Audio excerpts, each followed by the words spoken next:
Hello and welcome. I'm Amritanshu Rai and you're watching Law of the Land on Raj Sabha TV. Today we bring to you the Universities for Research and Innovation Bill 2012.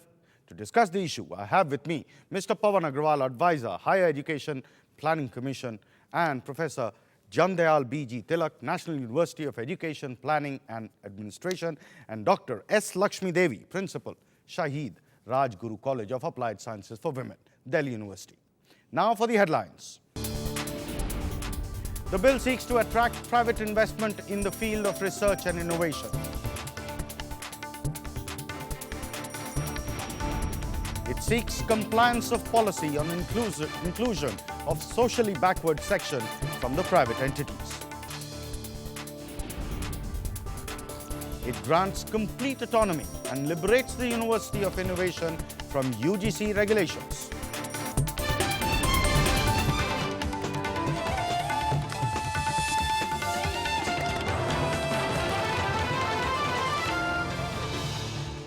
The Universities for Research and Innovation Bill 2012 seeks to attract Indian and foreign private institutions to establish research and innovation universities. The bill allows autonomy on all institutional matters but seeks private institutions to comply with policy on socially backward groups.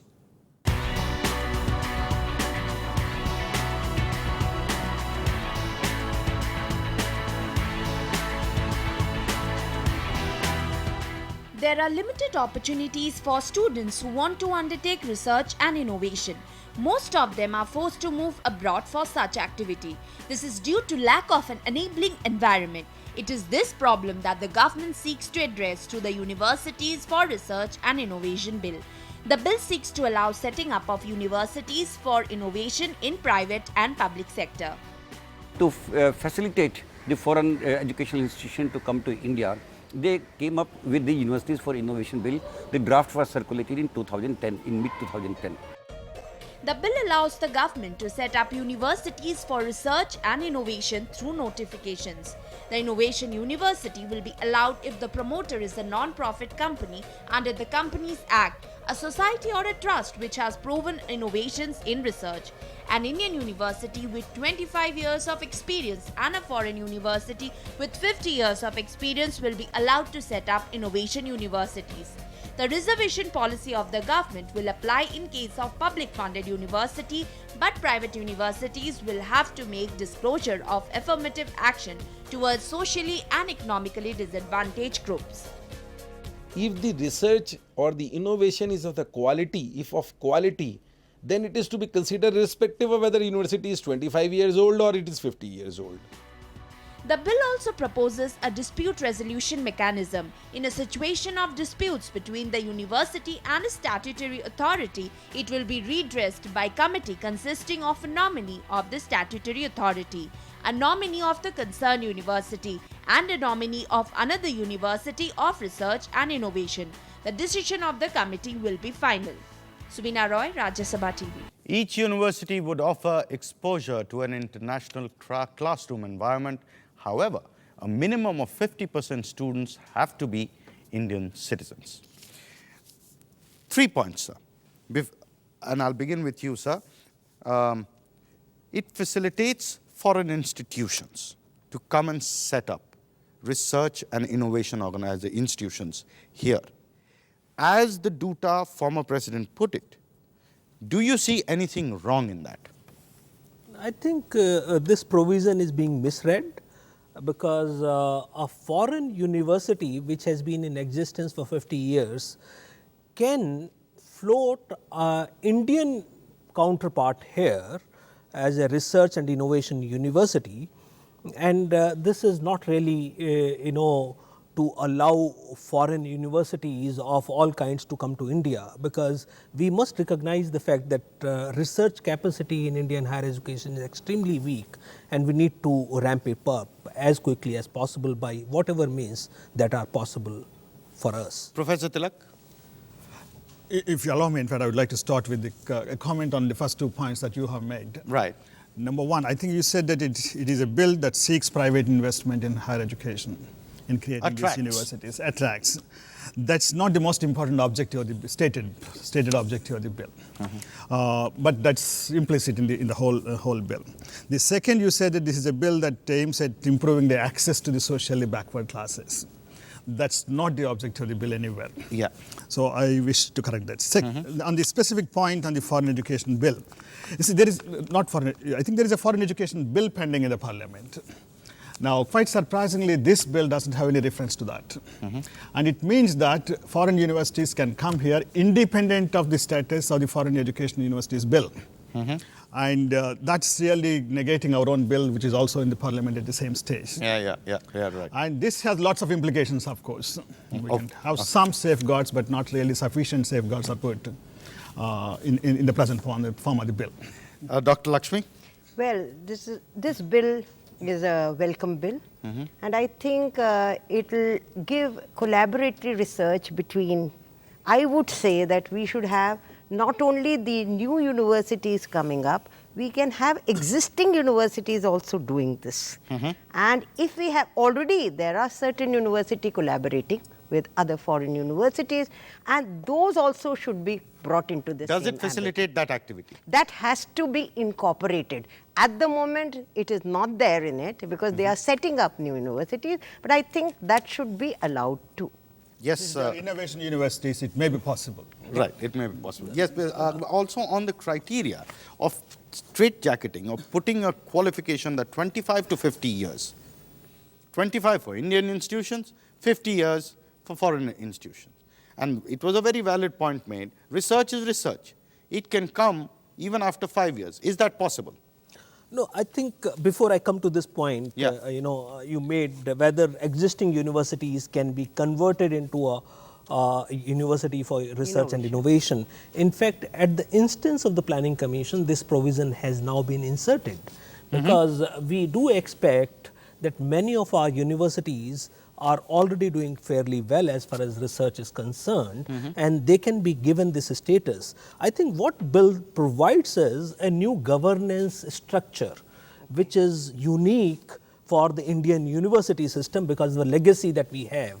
Or the second thing that this bill provides is the interdisciplinarity of knowledge that is going to be there in future, because many of the innovations are going to happen at the cross sections of the disciplines. And what is happening in the Indian university system is that many of our institutions are confined to single disciplines, like our engineering colleges and medical colleges.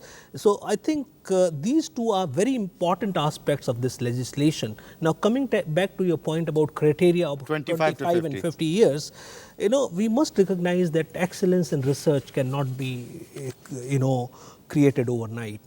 25 and 50 years appears to be very reasonable, but I do agree with you that there can be some institutions which can fast track and do research at cutting edge, sooner than 25 and 50 years. And problem with relaxation in this provision is that it might be abused. So I think it is only for the purpose of preventing abuse of all kind of universities, both Indian and foreign, wanting to get this status, that this provision has been kept. Perhaps it might be proper to provide some kind of a flexibility in this in exceptional circumstances. Yes, Professor Tilak, do you think there is enough dynamism in this entire bill and legislation so that that dynamism can handle issues like research and innovation? Now, the most important point of this bill, I think Pawan has also stated, is granting autonomy to the universities. We'll come to that in the next segment. I think that's the most important aspect. And whether there is any dynamism in the bill, we have to really see. But the novel feature is the autonomy, novel feature is expectation in terms of research and innovations from the universities. That really we can say at this stage, in the sense that we have universities which are more than 150 years old in the country. There are also universities which were set up in the last 10 years. and the quality is widely spread. Right. Widely, unevenly spread. But certainly you can't expect a 10, 20 years old university to be as good and as great in terms of research capacities as a very old university. In case there is one, let's say if there is one university which actually has been able to scale up to that level and is relatively young, does this bill allow dynamism to include it into the system, or does it prevent? You see, the presumption is you can build, I think the whole context of the bill also has to be seen in the context of discussion on the world-class, setting up of world-class universities. I think one of the points that came up finally is you cannot set up a world-class university all of a sudden. It requires hundreds and hundreds of years, like Oxford and Cambridge, to come to those world-class university levels. So the presumption that we can have really develop world-class, high research innovation universities within a short period is not a tenable assumption. And this foreign involvement or participation, do you think it will really help? Because you are the cutting edge. You know the problems being faced as far as innovating, research, and even if you want to go into that direction, there are certain institutional issues that you face running a college of applied sciences. Yeah. Do you think this will really be able to help ease out issues of research and innovation? Yes, I'm sure it will help us because of the fact that there, in the university system, though we are allowed to have foreign collaborations, but there is no flexibility. There's a lot of rigidity. I think maybe this bill will give us the flexibility, and if the already existing institutions are able to establish some kind of a collaboration, it will be really helpful. Because we have been doing a lot of work in various areas like food technology, biomedical science, instrumentation. I think it will help our students to develop. And we get a lot of students from the weaker section, as you pointed out. I get it. On that note, yes, sir. Whether it's an existing university or otherwise, I think many universities require much more flexibility and autonomy. Yeah, that's the point. Whether it is classified as a research university or an innovation university or not. Anyway, they I think require it. they require a fair degree of autonomy. Which and they a fair don't degree have of at the moment. flexibility. It's over-regulation. On that note, it's time for us to head into a break. When we come back, we will talk about the kind of autonomy that these universities will enjoy.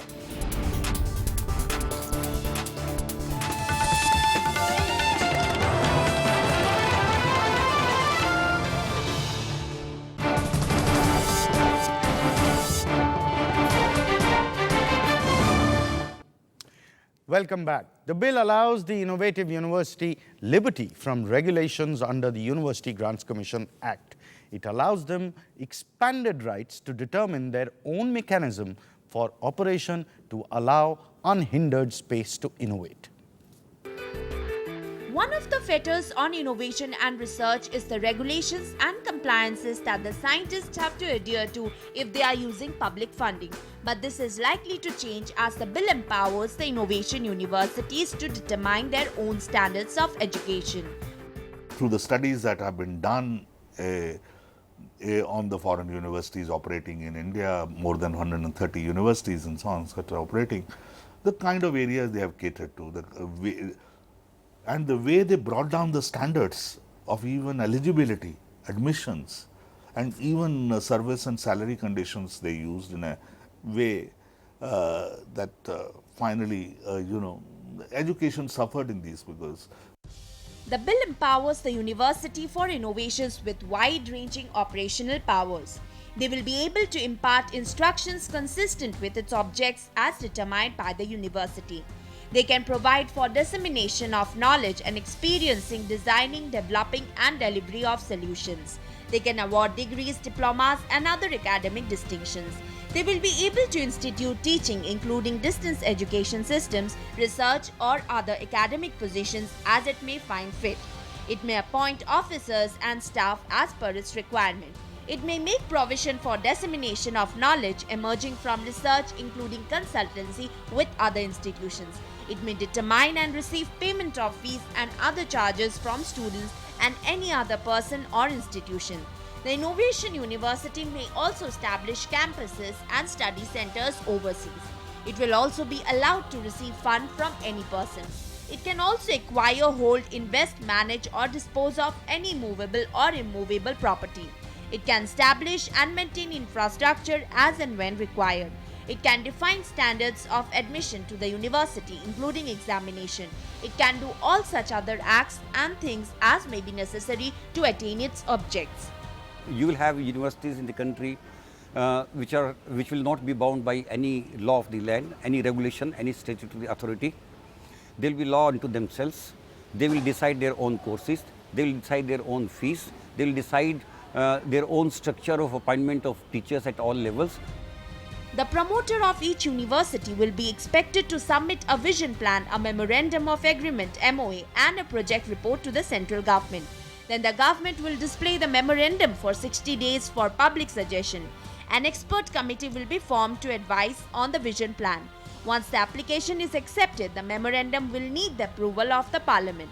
The bill provides for protection of intellectual property created out of public funded research. It also creates a provision to maintain a university endowment fund as per the agreement signed between the promoter and the central government. Subina Roy, Rajya Sabha TV. All surplus generated by the university has to be reinvested for the growth of that university.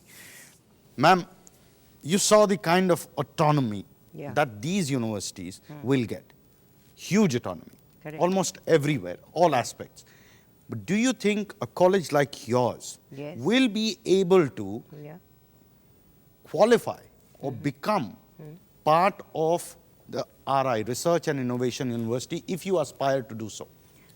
I think so. If they think that the colleges can come, it should not be, they can raise these colleges to university levels, because they should identify colleges like ours who are already into innovations, because we have been doing innovation at undergraduate level. Now you see what happens is, if this kind of a culture is not created from the young age into the students, they will not be able to do any innovation and creativity. This is within us, within the students, but that has to be nurtured.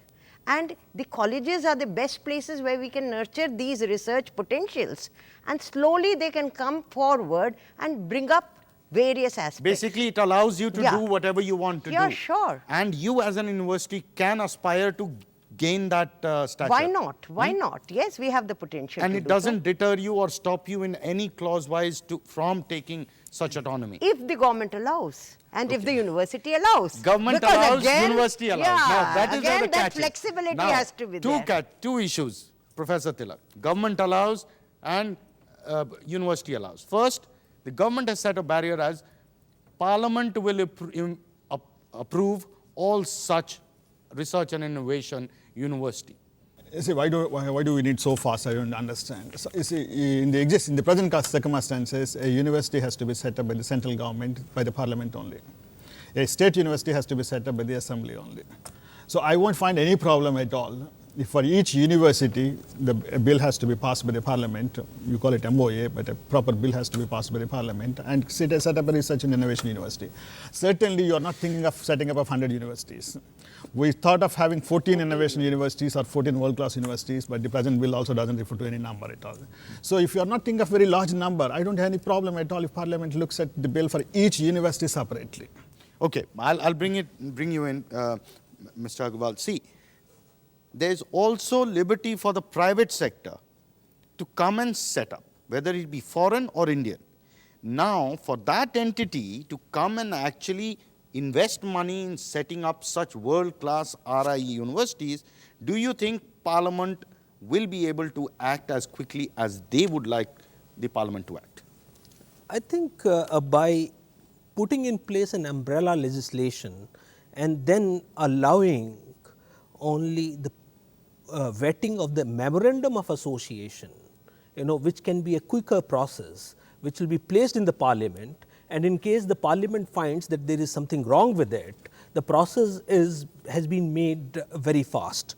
It can be done very quickly by the Parliament. You don't see it as a bottleneck? No, it will not be a bottleneck. But coming back and not as a deterrent? No. Coming back to the governance, I think many of the points you made here in the presentation, I think all our universities should have those kind of freedoms. Yes. Yeah. And I don't think that we should. That's and right. The only challenge here is that because of the legacy of our higher education systems and various universities coming up at various stages of development of the country, and some of them came up even before independence. There are issues with the legislation, there are issues with the statutes and ordinances. What this framework legislation provides is, some kind of a new model for governance of a university, and to ensure that these do not go out of hand, we expect only the top tier universities which focus on research and innovation to come into this category. I get and it. as we gain confidence, I am sure that more of our universities can be brought into this framework. On that note, it's time for us to head into a break. When we come back, we will show you an interview with K.K. Agrawal, founder, Vice Chancellor, Guru Govind Singh Indraprastha University.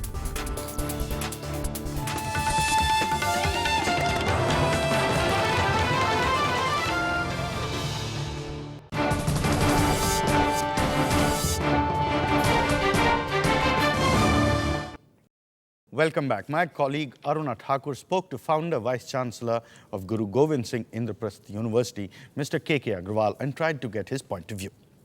Every bill in the parliament comes with its certain objectives and reasons. So tell us about the key objectives of the bill. I think as far as bill is concerned, the objectives seem to be very pious, because research and innovation has practically been very weak in most of our university system. That is why we don't find a place in the top universities of the world, because if we see the research output quantitatively or qualitatively, in both the dimensions we are lacking in a very bad manner, and therefore focus on research in our universities has to be the need of the day. Similarly, innovation, I find our academic system, unfortunately, is one of the most rigid systems in the world. We have hardly any flexibility, and rigidity is enemy of innovation, and therefore we have somehow subconsciously built into our university system a non-innovation culture, which also had to be tackled with. Therefore, I am very happy that somebody is at least thinking that research and innovation has to be our focus. Is all the universities are covered under the bill? Whole object of the country cannot finish at creating some universities of research and innovation. Maybe this can become a starting point for focus, but ultimately most of our universities should have their defined focus on research and innovation, not only a few counted universities. If I remember correctly, they have said if it's an Indian university, it should have been there for 25 years, and if a foreign university, it should have been there for 50 years. Well, one can argue that if the university has been in existence for quite some time, then they have probably grounds to prove that they have been into research and innovation. But we also know by example in the history of this country at least, the universities which were very good 25 years ago, today do not stand anywhere. As you said that there will be a promoter for each university for the representation of their project. So there is a long process specified in the bill for the representation of the project. Are you satisfied with that process? The procedure has been done, I think, a little over carefully, I would say, that the statement of the university will be put on the website for 60 days or more. It will remain there to invite public objections or something, and then it will have to go through the parliament. Now, for any bill to go through our parliament itself is a very long process, and it has become longer, unfortunately, in these years. So I would personally feel once this bill is cleared through the parliament, then they can create a very senior standing committee, which may be made by the parliament, but which should be empowered to clear these universities by an executive decision rather than every bill being coming to the parliament. Different modes of establishment of these universities are contemplated. They can be either fully public funded or fully private funded. The bill also provides for public-private partnership. So all kinds of models allowed. Huge liberty on all aspects. You making a point on autonomy and appointment of vice chancellors. Yeah, I think what is interesting about this legislation is that the vice chancellor, the chief executive of the university, can be appointed by the board themselves. And That's it does not for the public funded. For the public funded and by the promoter of a private university. And second aspect about this bill is, complete freedom in hiring faculty from India and overseas, which is not available to existing institutions in India. Is that as easy as said? Does it fall into contradiction with other bills? There are too many rigidities in the present system. Yeah. But this bill provides unlimited freedom. There is no restriction of any kind on any aspect at all. Once the university is set up, I think it can do whatever it can do. And starting from the appointment of the chancellor and the vice chancellor to the hiring of faculty, it has unlimited freedom with respect to fees. It has no condition at all, but for the publicly funded institutions, for the admissions, reservations, or the students. Does it get into contradiction with foreign universities? It's really surprising because we find lots of problems with the private universities, and that's the reason why we have the bills to check unfair practices. Yes. That's the reason why we set up a National Educational Tribunal bill, and perhaps tribunals will come. But there's no reference to any of these things. These universities are above all those bills and all those regulations.